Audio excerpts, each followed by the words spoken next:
Boom. All right. Welcome, Reece. Hi, How are I'm you? Reece. I suppose I'm a marketer. I started in copywriting and now I'm moving on to funnel building and hopefully launching my own offer soon. Yep. So Reese, do you think you can give us like a little backstory of like, how you got here and everything? Yeah, so I had kind of a non-traditional path in life, I suppose. I was homeschooled my entire life, like all the way through high school and everything. So I graduated from homeschool when I was 17 and got a job at the local McDonald's and realized that I had zero social skills. I didn't know how to interact with people. Like I couldn't even interact with men, let alone women. So I went on a almost like an autistic search. Like I studied social interactions and started mimicking what I saw other people doing until I became, socially aware. And then from there, my problem was that I didn't have any chicks. So that was the next problem I wanted to solve. So I went super deep into like the PUA stuff and dating. And then, I got somewhat successful with women. And then a lot of people, when they start chasing women, they start falling into, drugs and partying. And I did as well. You name a drug, I've done it. And I found out that they're all bad and they all fuck up your life. And then I Hmm. got into this online business thing, and here we are now, living in Thailand, living the dream, I suppose. That's actually interesting because I think me and Cam had talked about this, where most people just like the circle, first of all, going like into a little bit of depth, but it's actually like your circle, and if just the people you interact with just do degenerate things, then that automatically influences you as well, which is crazy because it gets into like different contradictions, and people always say, "Oh yeah, Mike Tyson does weed." Well, bruv, don't be fucking stupid. He does weed after being world champion and getting all the money he can. So No, wait, 100%. And people always, what was like your financial situation in this time? um, so that was, that was probably, so I'm 23 now. So between starting my first job at McDonald's and now, I started off working at McDonald's for like $7 an hour. As soon as I turned 18, they promoted me to a manager because I'm a fucking winner and winners win no matter what arena they're in. Um, and I got raised up to an entire $10 an hour to run a multi-million dollar store. Um, and then I worked at Walmart unloading trucks in the summer for a while. Um, and then I went into like serving tables at restaurants. And like completely honestly, I think any like 18-year-old kid, if you're not already, some drop shipping millionaire, get a job serving tables. It'll teach you a lot about life and it'll teach you a lot about where you don't want to end up. Like you were just saying about like people you hang around with, restaurants are notoriously degenerate, right? It's a high stress situation. So as soon as you get off, everyone's banging each other, snorting coke, going out to the bars and drinking, and you end up just kind of naturally falling in with that. So I never like, I had my own place. A couple times I did some gray area things on the side to make money while I was working. But I was never like I never wanted for anything. I never went hungry. I was always the type of dude that was like I'm gonna make I'm gonna make it happen one way or another. My bills will get paid, whether I have to sell myself on a street corner or whatever. Yeah, that's actually interesting to going actually into the next question, or not even the question, but what I actually wanted to ask was, so how did you get into the game? What was something that influenced you? And basically, yeah, like your backstory into the game. I know you gave a backstory of like how everything happened, but I'm just trying to get a little bit more pinpoint. Yeah. So this is gonna sound crazy, but I swear it's true. I was about 12 years old the first time that I like thought in my head, I'm going to be a rich business owner one day. And like I said, I was homeschooled. I barely knew what that meant, but I saw other people around me that had more than my family. You know, all my clothes came from the Goodwill. All these other kids had new shit. I wanted the new shit.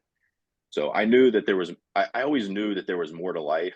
I always knew that I wasn't ever going to work a regular job. Um, Even when I was at my lowest point of degeneracy with, you know, hanging around with terrible women and doing drugs, I knew, I knew it was something that I had to get out of the way before I could move on with my life in a way. I think being homeschooled, I had this idea in my head that I missed out on a lot. Like I missed out on a high school experience. I missed out on going to high school parties and having fun. Um, so I had to take care of that as an adult. I had to get that kind of stuff out of my system in a way. So I always knew that I would end up getting into the business game. I never had a clear idea what I was going to do, but I always knew that I would eventually end up being an entrepreneur. And then, you know, I finally got off, stopped hanging around the loose women, stopped doing drugs. I got a much better job. In fact, before I moved to Thailand, I was making, you know, over 5K at like, you know, a 9 to 5 job. Um, yeah, I always knew I was going to end up here. There were just some things I had to take care of before I could start. And then as far like specifically like how I got into the game is, you know, Tate came on the scene. You know, I started seeing Tate videos everywhere. Um, and Tate never changed my opinion on anything. In fact, I've always pretty much had the same opinions that Tate has because you know, my father is very similar to Tate in a lot of ways. So my father instilled those kind of values in me. But the Hustlers University thing, you know, like he says, it's only $50. What do you have to lose? So I was like, well, it is only $50, I guess. You know, what's the worst that could happen? You know, so I went in there and started learning about copywriting. I'd never heard of copywriting before, but I was always a very good writer in school because my dad is a big fan of writing, and my dad always told me if you know the best skill you can have is being able to articulate your ideas, and writing helps you do that. So I was always a good writer, so copywriting seemed like a perfect fit. Um, you know, I was naturally pretty good at it, um, and then I moved to Thailand. You know, I was under the HU spell, right? I was like, 10K a month is right around the corner. I'm just gonna quit my job, take my little bit of savings, move to Thailand. I'll be making 10K a month in no time. And then within about a within about a week of being here, I was invited to another mastermind and realized there that I didn't know jack shit about jack shit. So then I spent about a month just going super deep on learning, you know, learning how to build funnels, learning the deeper layers of marketing, the real deep psychology of what makes people buy and market states and market awareness. And I've been seeing a lot of success since then. And, you know, my plan is coming together. I'm not going to end up starving on the streets like I might have if I stayed at HU. And yeah, that's actually something that I saw on Twitter the other day was that HU is actually a good platform to start with to get into the game, but it's not what will take you from 0 to 10K or past 10K a month because everyone is just like on that cap, you know, it's perfect. It helps you get into the game. You always have to love the first person to get you into the game. But then it's like after there, you always need to move on, or not even move on, but you need to acquire information from different sources. Yeah, 100%. I spoke to someone that we all know here, and he was like, Hmm. "How are you gonna tell a business owner how to run his business if you only know how to write a DIC and a PAS? Like, how how are you gonna say anything to this man when you know nothing? It, at most, you can be like an email copywriter, maximum, with like the DICs and stuff. But even then, you don't know like list management or any of that sort of stuff. You just write emails, and it's crazy. But in your kind of degenerate life, can you give us like one story, like a crazy story that you got? Because I know you have a lot of them. So there's one story that's always top of mind when people ask me about crazy stories. Okay, give me just a second so I can kind of like see what information about like backstory I need to give. Okay, so this happened back in the McDonald's days. Um, for reference, at this time, I was living in a very, very small town in Tennessee. Like when I say small, I mean like less than 10,000 people, two stoplights, like a real country hillbilly town. Everyone's doing meth. Um, like half of the high school was pregnant. Like that's how like degenerate small town we're talking here. So I was this is at this point I was a manager, and my best friend at the time, Chase, was the other manager of the store. So about once a week, we would have parties at Chase's house, and just absolute craziness. But we had a small gathering one night. It was me, a guy named Zach. When I tell stories, I always want to say last names. I'm trying to like consciously not give last names. So there's this guy Zach, and then there was this girl that I was seeing at the time named Carrie. Carrie was interesting because she was dating a girl for about 2 years before this had happened. Um, I also, on another occasion, made out with her ex girlfriend. But so I was with this girl, Carrie, who had been a lesbian for 2 years, and they broke up. And I guess she was a little confused about her sexuality. So we started talking.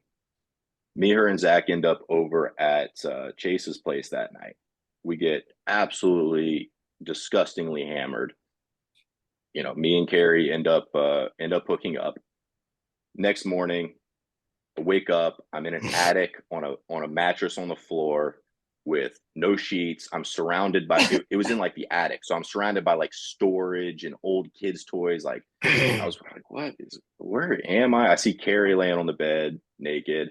Okay, so I kind of know what happened last night. Open up my phone. I had like 200 notifications. Like everyone in my life had texted me, and they were all asking about this chick named Miska. They were like, "Where's Miska?" I'm like, who? Like, she was a girl that worked at McDonald's, but like I barely knew who she was. Um, so I had like 200 notifications asking me where this girl's. I'm like, what is going on? Walk downstairs, say hi to everyone. They're all like on the floor, like barely waking up. Knock on the door. Chase goes and opens the door. Police officer. He's looking for me. I go outside to talk to the police officer, and he starts asking about this Miska girl. Like, why is everyone asking? I barely know this chick. Why is everyone asking about this girl? So I was like, officer, I don't know where she is. I was with a different chick last night. Like, she's upstairs. I can bring her down here if you want. He was like, no. So the story was she had ran away from home, and through a game of telephone, everyone talking to everybody, the story had somehow become that she had run away with me.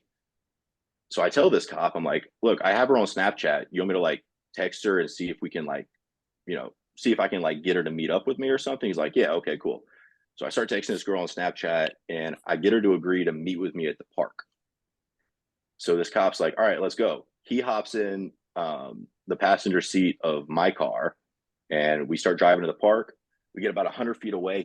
He lays the seat back so that nobody can see that he's in the passenger seat. And then we roll up, and he's like, all right, tell her to start walking over to the car, and then tell me when she's about 50 feet away. I'm like, okay. I see her coming down from a gazebo, walking towards the car. She's about 50 feet away. I tell the cop, and he just hops out of the car and goes and grabs her. And he just waves at me. He's like, you're good to go. And then, and then I drive back to Chase's house, and I get a call from my mother. I was still living at home at this time. I was like barely 18. I get a call from my mother. I pick up. She's screaming at me. What is going on? She's like, come home right now. You're in such big trouble. You need to get your ass home right now. What happened? So I drive home. They start yelling at me. Like, we know what you were doing last night. What? It turns out that the girl, Carrie, who I was with, had been taking pictures of us and posted them on my Snapchat story. And then my ex-girlfriend, who I broke up with 2 weeks earlier, had texted the pictures to my parents because she was mad. So that was probably the craziest night/morning I've ever had. I have like degenerate stories, but that's like the most interesting story. That's interesting. Wow. It seems like And it's actually crazy. They say not just a good writer, but a proper man has lived a good amount of lives. And just from this one of your thousands of crazy stories, I'm pretty sure it seems like you're living the life, man. I've always thought that because people always tell me like I seem like wise for my age, I'm talking to older people. And I think it's just because I've been a lot of different things, right? I've been a good Christian homeschooled boy. I've been a drug dealer. I've been a credit card scammer. I've been, a drug addict.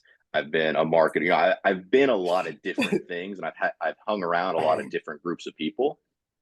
And you know, I won't say I will never say I regret anything, right? Because everything that I did led me to where I'm at, and I'm very happy with how I turned out. There are definitely things that maybe I wish I didn't do. All right. So it seems that from this and from what I've heard, you're very good with women. So I'm okay. let's not lie here. So obviously, most people that watch this are probably like young, probably struggle with women. Like, what advice could you give to, let's say, like an 18-year-old kid? He's spending a lot of time inside, doesn't really know uh what he's doing. He's broke, like has no knowledge of nothing. Just like your average kid, basically. Yeah. Go to And the gym. Cam, after this, oh yeah, he just gave his advice. Go to the gym. Yeah. Go to the gym.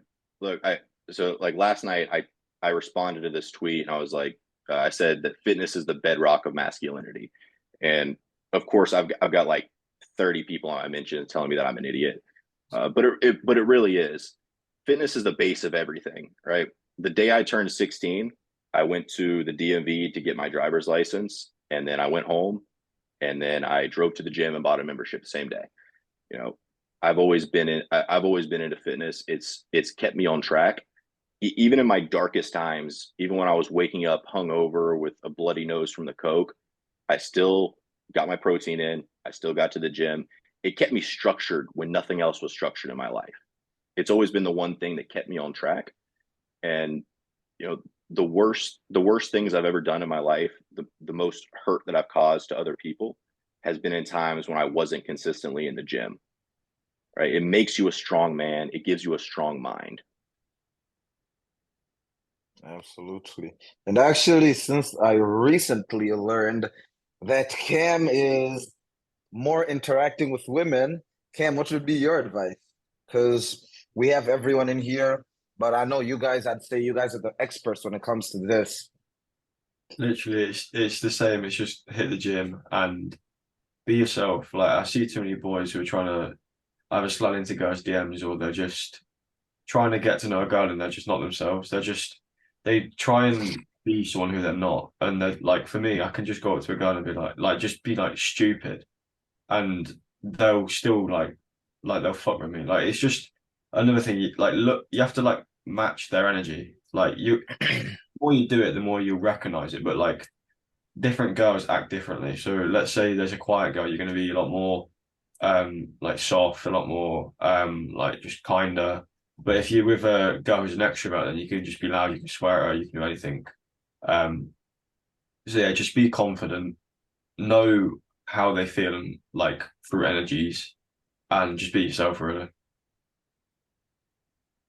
Perfecto. 100%. And the reason why you have to be yourself is because women's superpower is their social intuition. If something about you doesn't line up, they can tell immediately if you're faking something or if you're being disingenuous. They can sense it. They can taste it. Like you cannot fool a woman. You really can't. Interesting. Now, if you're a complete loser, maybe don't be yourself. Maybe try turning yourself into someone else. But for the most part, be yourself. There's nuance to everything. 1 second. Of course. Here's a big thing I see with guys interacting with women, especially now. It's kind of like the Tate effect, right? Because Tate came on the scene, and everyone knows that Tate's a big playboy. all these younger guys seem to think that acting like Tate is going to get them girls. And what they don't realize is that Tate doesn't act like that when he's around women because he wouldn't get women if he did. Uh, Exactly. And something else is that Tate also earned the right to do that. He can say, I want 4 women. This actually a debate that I was having yesterday with a couple of people who could not concisely give me valid points, but Tate actually earned it. He went through A, B, and C, just like how any other high value, quote unquote, high value man goes through A, B, and C. Then he's earned the right to say that I can do this because I have kickboxing world champion, multimillionaire, casino owner. You keep on naming it, accolades go on, and that's the thing. It's just that these kids, if you to say them 16, 17, 18, you're trying to do that, but you still live at your parents' house. That's not how it works. Like yeah, Tate can fly girl private. You can't do that. Tate can be Yeah. Tate because he's Actually, acting like anyone. He's Tate. yeah. But like what Reece said, One thing I do want to speak on. Mhm. Finish, Andy. I No, was no, no, gonna say you're like, good, bro. yeah, Oh, Sorry, I was gonna say, it's weird with the Zoom. I didn't mean to cut you off. we're going to Oh, real life one thing I do also. want to speak on is I see so much, especially on like money Twitter and like the manosphere, make money online kind of space, is especially after Tate. All these guys are like, oh, don't worry about women, just chase success, make money first. I completely disagree with that. I 100% completely disagree with that. I think you should handle fitness and you should have at least some success with women before you even worry about going into business. There's so many lessons that it'll teach you that are directly applicable to business. And not only that, is a guy who waits until he has money will always use it as a crutch, right? I had girls stocking my fridge with groceries because I was so broke. These guys who are internet millionaires before they ever get laid, they'll never have the type of game I have because they never had to have it. No, it is true, absolutely. man. It's key. You attract a lot of gold diggers as well, and you can't tell the difference because you've never had like a proper girl like you when you had no money, so you don't know what gold digging is because you just assume, oh, this is normal. She just No, wants to be here. 100%. She disrespect me every day. Oh, this is normal. This is how it's meant to be. It's like with everything. If And you have no experience, you can't do it. Sorry to cut you off, man. yeah, well, everyone has to go through those experiences, right? I've let women walk all over me. I've been a complete simp. I've been in relationships where the girl didn't respect me. And that's how I ended up where I'm at, is because I never want to go back to being that guy. Everyone has to go through those hard times and those hard experiences. Everyone has to be a loser before they can be a winner. Absolutely. That's how, even if we go back into business, being as much as we all love being rich, I'd hate to be born rich because it's like, yeah, now everything is here. I can just get whatever I want. But then what I recently noticed is that the fact that you're going through the struggle, that makes it so much better. You're like building yourself up as a man. Then I can do this shit. But if you're born into it, it kind of takes away the whole point of it, and doesn't really give you that much respect. Because if you look at it, recently I learned um the Prince of Dubai or something is like he has 308 billion. That's his net worth or something billion. And you don't see people bring him up in conversations. Why? Because as men, as people of high value, we respect struggle. That's how it works. Just like the gym. You see someone jacked, you respect him automatically. Why? Because he was able to withstand A, B, and C, and he could do it. Yeah, and I think as well, like being rich is cool because you are poor. Like there's I think Tate said this, but he's gotten to a point where like there's nothing to buy. So what are you gonna do with all that money? It's just sitting in your account, like you spend here and there. Like there's nothing to buy. But because he was poor, like he still likes it because it's like, bro, I have nothing to eat and I have this much. But if you're born rich, it's if I think most people who are born rich and like have no joys in life because what joy can there be? because you've not had to work for anything. You've not had to struggle. It's just been, oh, here you go. You're a millionaire now. Done. Yeah, I had a kind of an analogous situation I had yesterday. So, if I was born rich with a private jet, coming to Thailand, it wouldn't mean anything to me, right? Oh, another vacation, another vacation. Yesterday I was at the gym and I started playing. I don't know if you guys ever listened to Lil Peep back in the day, but back when Peep was hot, like back in high school, I was all over Lil Peep. So I turned on some Peep in the gym yesterday, and like it brought me back to being that version of myself. And it's almost like I got to have a conversation with the 19-year-old Reece, because back then I remember dreaming of going to Thailand, working for myself back then when I was working at McDonald's, in a small town with no hope. And I kind of got to talk to that version of myself and show them, show them what we're doing now. And that's what makes this meaningful, right? It wouldn't mean anything if I didn't have to earn this. Exactly. Absolutely. It's just So, like how it's kind of like, sorry to cut you off, Andy, but it's kind of like women. If you don't, the whole point, the whole joy in getting women is the fact of that you're getting them. That's the whole point, that I can do it, you can't. It's not like I just want to be with a woman. I wouldn't give a fuck if that wouldn't do anything. Of course, there's like nuance to it and context and blah blah blah blah blah. But I'm just saying, from a masculine point of view, the whole point is just, why do people get so many girlfriends? It's not that one can't satisfy me, but it's just that I want to show you, I want to show everyone that I can do it, and that's what brings value. Fortunately, to be unfortunate. No, 100%. I was having a conversation about this with my brother, and I kind of realized at some point that I don't care about money, right? Like a lot of guys, like you always hear guys like, "Oh, I know a rich guy and he wears $5 shirts." Because those guys, they care about money. They like seeing, numbers on a screen. That gives them validation. I could give a fuck about numbers on a screen. I like status. I like everyone to look at me and know that I'm better than them in every way.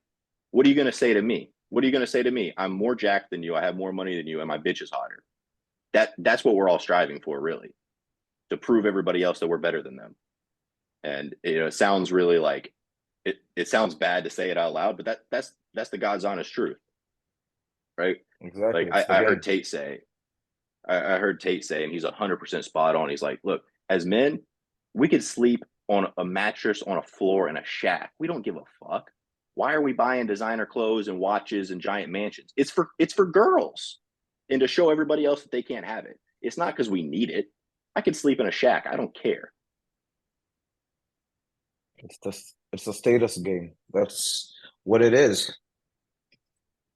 bro, I wanted to ask because obviously you live in Thailand, which is it's kind of different from what everyone else is. Most people from like America, England, blah blah blah blah blah. Thailand, bro, what's life like there? It, it's so hard to explain, especially like Harith. I don't know where. I know you've lived a couple different places. Where have you Mhm. lived other than America? Africa as well. I kind of think like Thailand is kind of like Africa. I'd See, say kind Africa of. is still like very Western influenced. It Asia Asia is so different than the West, and it's hard to even explain like what's different about it. Um, okay, I'll give you an example because this really blew my mind when it happened. Like it really made me realize like I'm really far away from home. So I had this Thai girl that I was seeing when I first got here. Actually, let me tell a quick story about her because it's kind of funny. It'll kind of give you a this will show you what the game is like here. So I met this girl on Tinder. We went out for a date. First date, took her to bed. You know how it is. You know how I roll. It's not that hard in Thailand. Uh, we were seeing each other. We were seeing each other for about a month. About once or twice a week. We go out, eat dinner, play some pool, come back and do our thing. One day I hit her up and I was like, "Hey, you trying to come over tonight?" And she said, "Oh, my boyfriend's back. I can't see you anymore." So that I didn't even know she had a boyfriend. the one time in my life where I didn't know the girl had a boyfriend.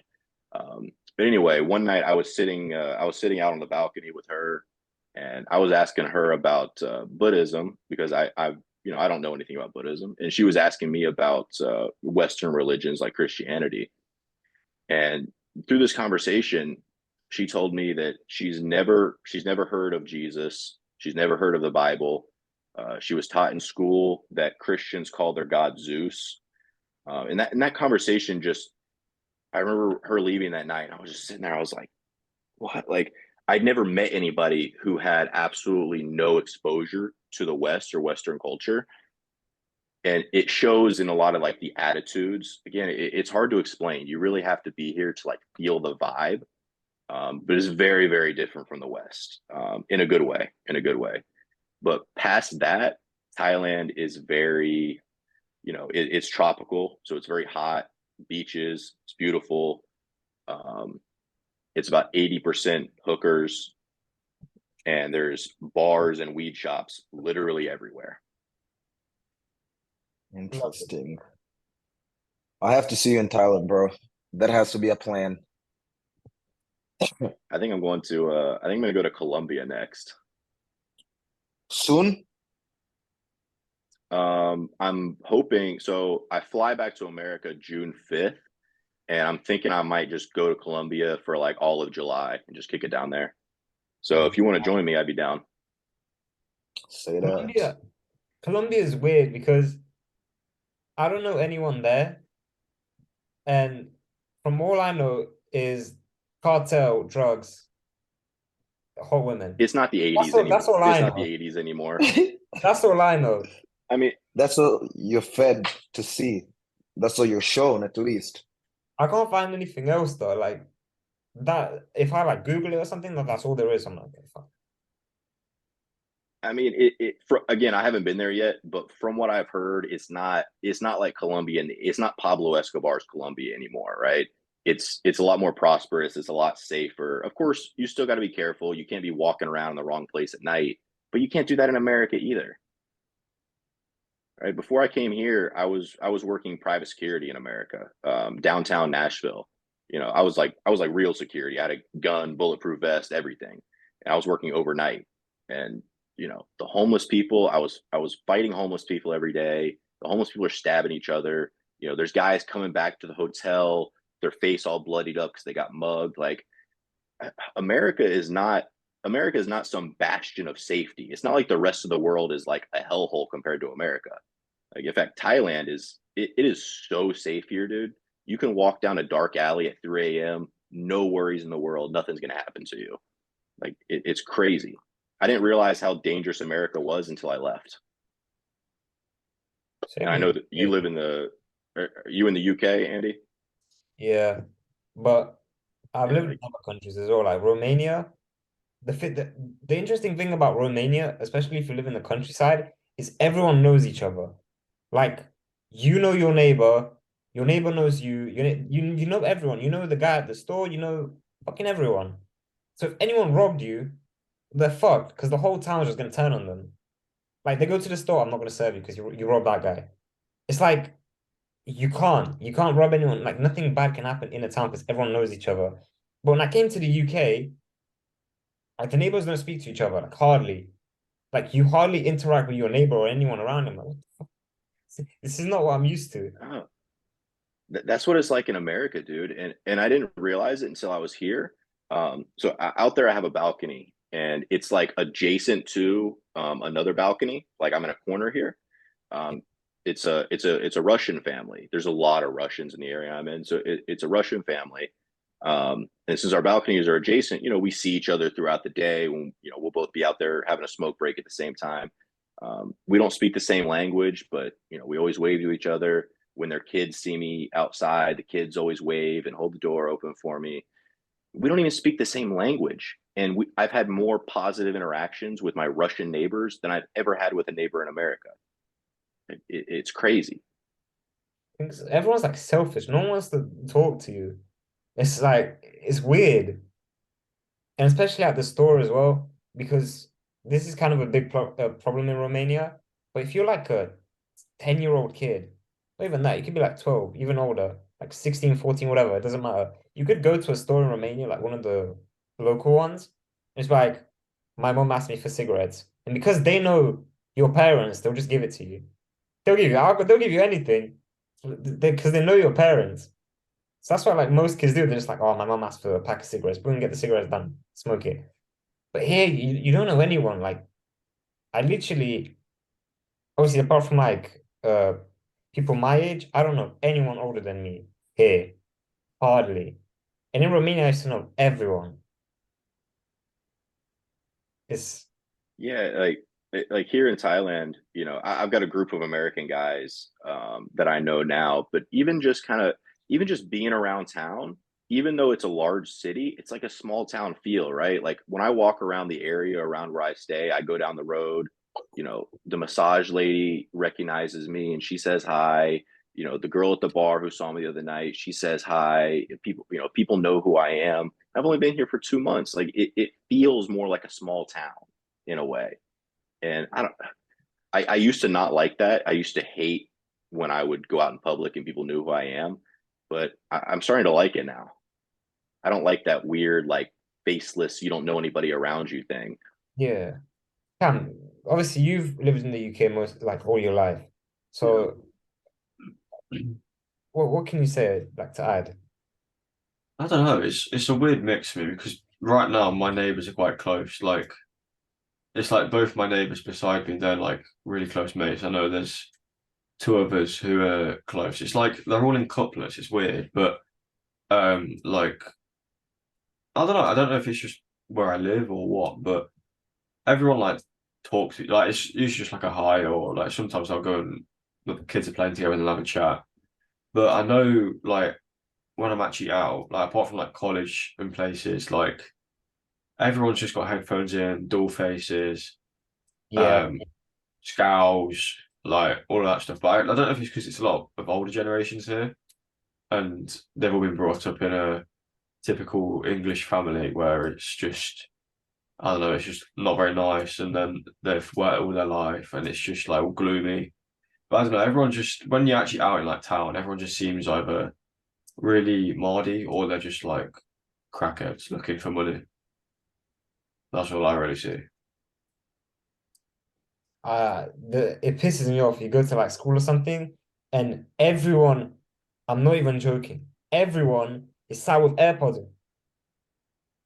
Yeah, Like no one talks to each other anymore. It's fucking, I don't know. I don't really, I don't like it, but I can't do anything, you know? You come up to yeah, someone, they're like, and you like try and talk to them, they're like, what's going on? It's like they're not even there. yeah, NPCs, literally. yeah.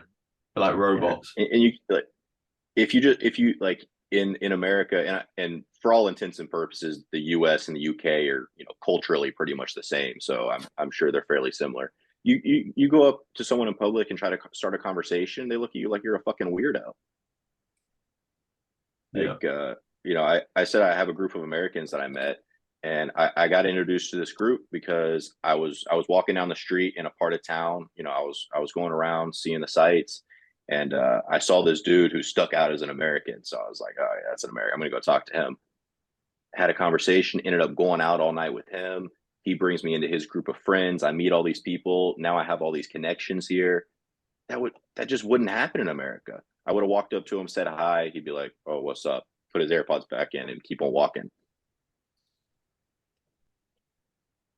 It's like we're losing humanity. The whole Really. point is to build connections, socialize, because that's, if you look at it, that's how success is actually built.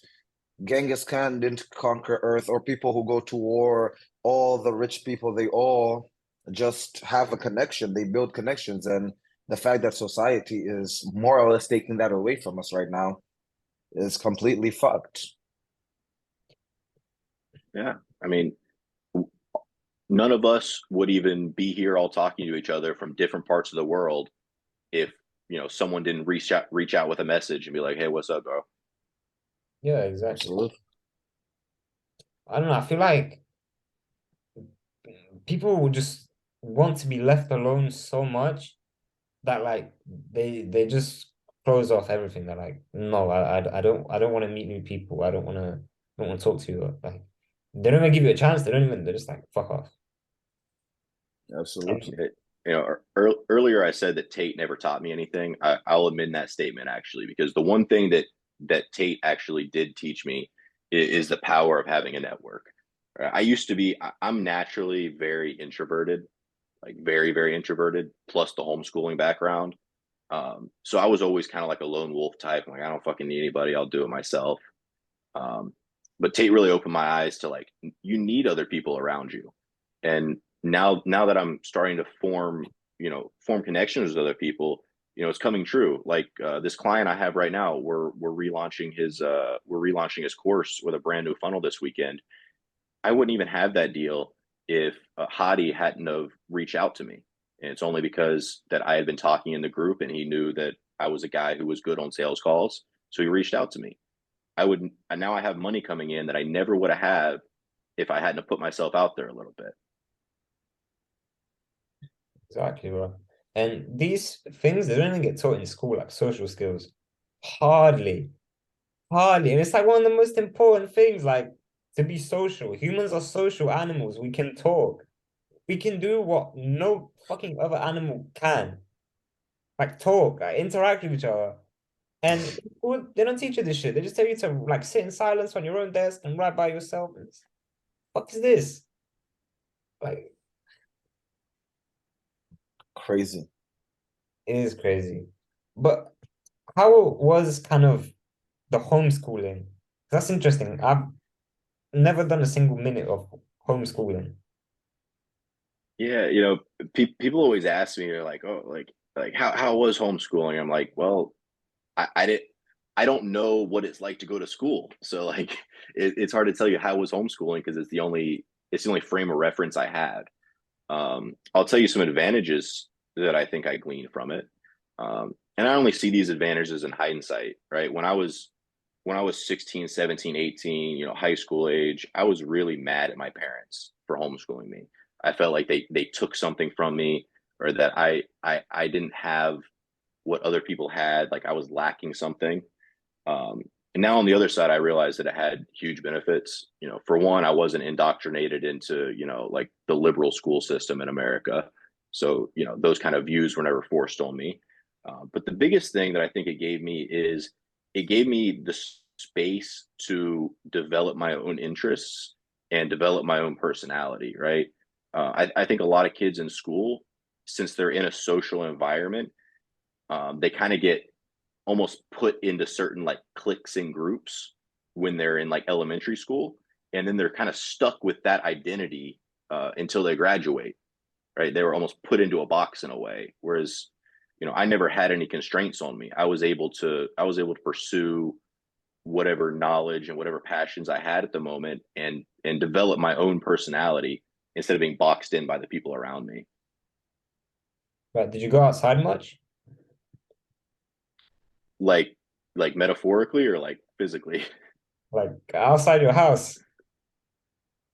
I mean, I was always like an outdoors kid, right? When I was like 12, 13, 14, I was outside. I was really into like survival stuff, building fires, building shelters, like Boy Scouts kind of stuff.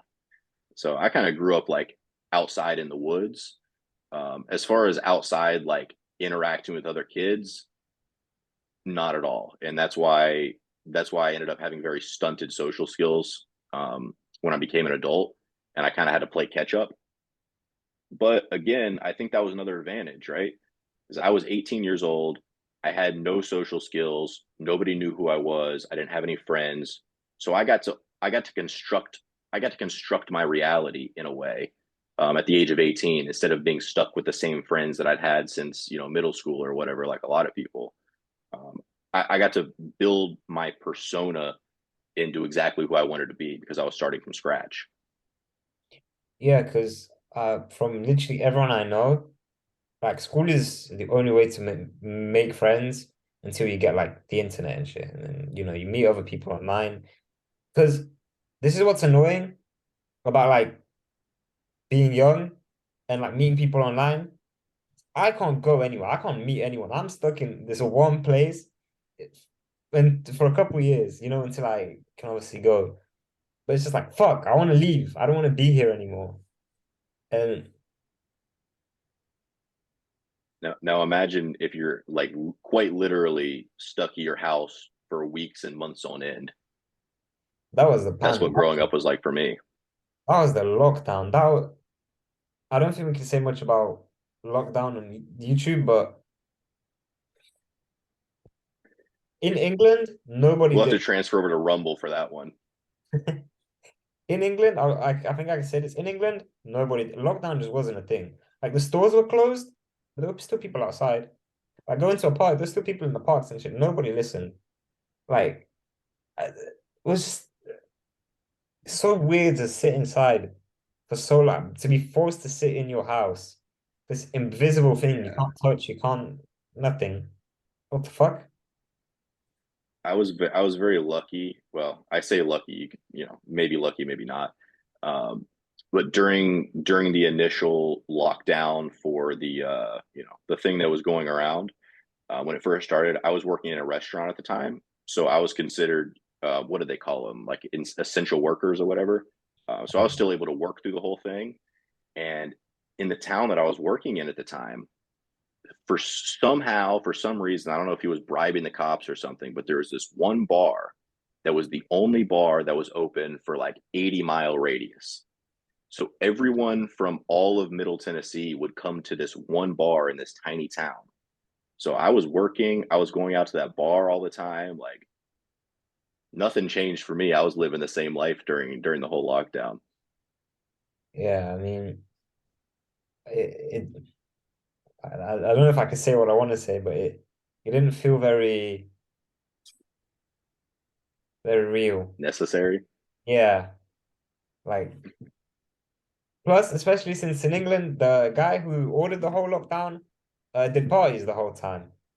So then that's when chaos really broke out because everyone was like, "You're telling me to sit inside 24 hours for fucking however long you want, but you're allowed to go and party and shit." So then that's when nobody did lockdown. That's when even the people that were scared weren't scared. And in England, there's kind of you rarely see anyone with a mask, but you see a couple like Asian ladies with like a mask on. They're the only people with a mask. Is it this in Thailand? Do people still wear masks? So the mask thing is interesting here. Like I really like kind of like trying to analyze like social dynamics. I don't know. I'm probably a little bit autistic, but from what I've seen, it's the higher class ties, like the richer ties. So in Thailand, there's no middle class, right? There's basically either really really poor or pretty wealthy. There's almost no middle class. So the wealthy ties wear masks everywhere still. Um, the most ties do not. But this past weekend, I went to Malaysia. I was in Kuala Lumpur for a couple of days, and I saw a lot of masks there. A lot of people are still wearing masks there, and I see a lot of South Koreans here as well. And almost every South Korean I see is still masked up. That's that's wild. Um, I don't know where Harry went. He's just gone, but it's really interesting to see how like because I know in Asian countries, as a white person, people like look at you weird, or like it's different. The dynamic is different, right? Like you said. Yeah. No, so I was when I went to Malaysia this past weekend, I was thinking about that a lot, right? So here in Thailand, especially in the city I'm in, there's a lot of tourism, right? Thailand's economy is really based on tourism. So they're used to seeing Europeans, they're used to seeing white people all the time. So it's nothing. And when I was in Malaysia, people were looking at me like I was an alien, like they'd never seen a blonde white guy before. Like it kind of felt weird. Like I was walking down the street and like kids were like staring at me. Like, what's going on? So it really just depends on where you're at. Because especially Southeast Asia, like some places are pretty like they're pretty isolated. They don't get a whole lot of like tourism or visitors. So they probably will look look at you like you're an alien. I understand. I know that dating is easier as well, as like a white guy with blonde hair to Asian women. Yes and no. It is very easy to have sex here. It is not easy to have like a legitimate relationship How come? because they don't have. So again, with the difference between Western and Eastern cultures. So in the West, since we have a base in Christian values and Judeo-Christian principles, it's still very widely believed, that sex before marriage is not good. There's still kind of like a shame stigma around sex in the West, not as much with the younger generation, but it's still in the culture. Whereas in the East, they don't really have that. So in Thailand, like even among Thai couples, it's very common and well known for to have a side chick or a side dude. It's just a much more promiscuous culture in general. They're very free. They're very free with sex. So it's very easy to have sex. It's very hard to have a relationship because everything here is transactional, especially with women. There's really no feelings involved. They just want to know if you can take care of them. So, they see you as more of a bank than a person. Right. And people assume that you're rich, right? Right? Because you're white. I would assume. I think to a less degree, to a lesser degree than it was a while ago. Now especially with the internet, people are more aware of like, you know, he's not rich, he's middle class where he comes from, but his money goes a lot further here. So 20 years ago, any white person in Thailand, yeah, they'd probably think you're like a millionaire. But I don't think that perception, they're a lot more educated now. So they know what the deal is. But they Uh, do assume that you have money to pay for everything. all right. So to kind of end off here, because Harif had to head out for an emergency. Have you got any like last stories that you want to say? You might have to I'll have to think about stories. Like I know I've got good stories, but they're not like top of mind because I haven't thought about them in a long time. All right, I see. Uh, most of my stories are like Greek tragedies. Most of them don't have great endings either, That's fine. and a lot of them are long. Well, that's okay. Do you have anything, Cam? You haven't talked a whole lot. Nothing much really. I think when you were talking about lockdown, I mean, that was like the only time I've ever really seen freedom for myself, like from school, from anything. Like you do like an hour of work and then you had the day to yourself to do anything you wanted ever. Like I'd go on bike rides, I'd do some boxing, I'd do like some weights, I'd do anything I wanted. Like I could play my Xbox without getting nagged by my mom to do my work. Like for me, that was basically just the first taste of freedom. And I think for a lot of people, people saw it a lot worse than what it was. People made out lockdown as this big shitty thing, but if you played it to your advantages, then it was great. So apart from that, not too much to be honest. It kind of showed you like what a life of freedom is possible. Yeah. Yeah, because uh, I don't know if you remember, like, I don't know how your parents were, but up until like I was 15 or something, there were there were like strict things for going out. Like you had to be back at this hour and you couldn't go this far. And I was Yeah. just let me leave, let me go somewhere, you know? And then that's why it's when you become an adult as well, the whole world opens up. Like you can visit any country you want and stuff.